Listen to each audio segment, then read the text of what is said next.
All right, y'all. So we're gonna be planting some Mexican sunflower today.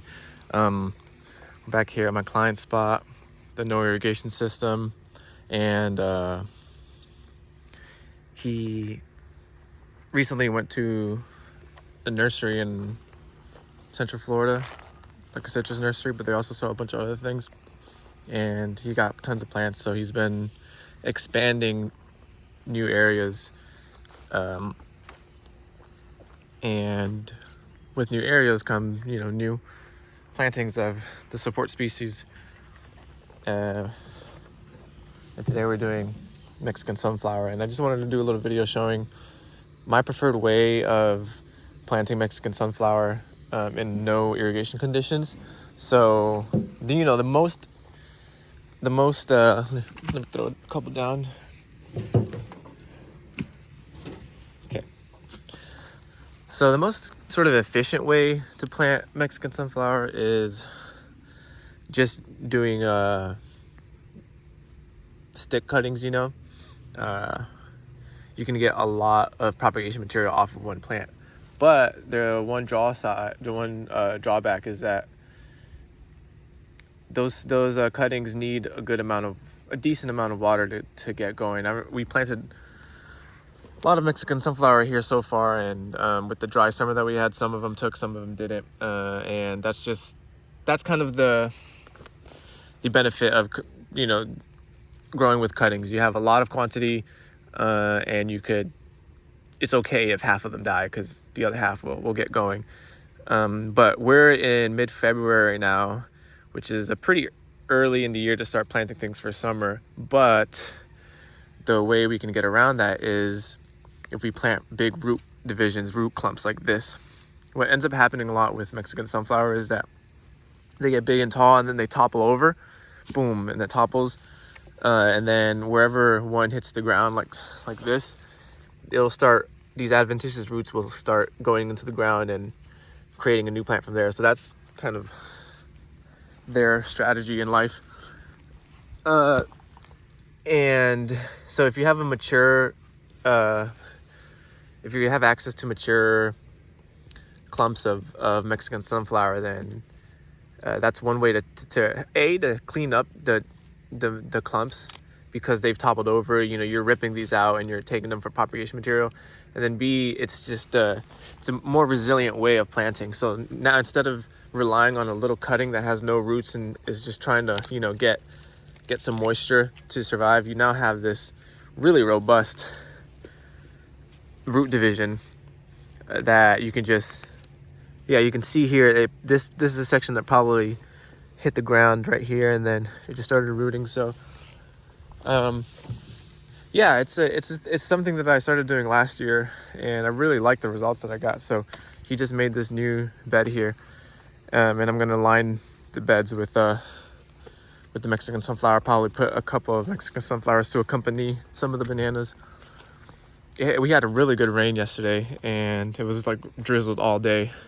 All the ditches are full. It's really cool to see, considering it's February, like I said. So I'm gonna take advantage of the moistness and get these root divisions in the ground. I'll show you what it's like after I plant all of these. So get going. All right, done planting the Mexican sunflower. Ended up putting some here in this banana circle so that we have a little bit of privacy come up from the neighbor's property. So yeah, that's kind of it. Just made a hole, root pruned them to size, and now these Mexican sunflowers could ride out the rest of the dry season. Well, I guess I should say winter, spring, with the power of their roots to hold them through, as opposed to just the cuttings. And I did bring cuttings as well, but I made sure and I planted a few of the stronger ones. But you really got to be careful when it comes to getting cuttings of Mexican sunflower. You really want to get if you want them to have their best shot at survival in super dry conditions, you want them to be like the nice thick ones towards the bottom. Preferably have some roots on them already, or if not, then the ones with these little dots right here, these little speckles, those are adventitious roots, so they could tap into the ground and become roots. So I also planted a few straight cuttings of those just to see how they'll do mainly. Not spending too much time on planting just the cuttings because it's more of a gamble. But these are surefire.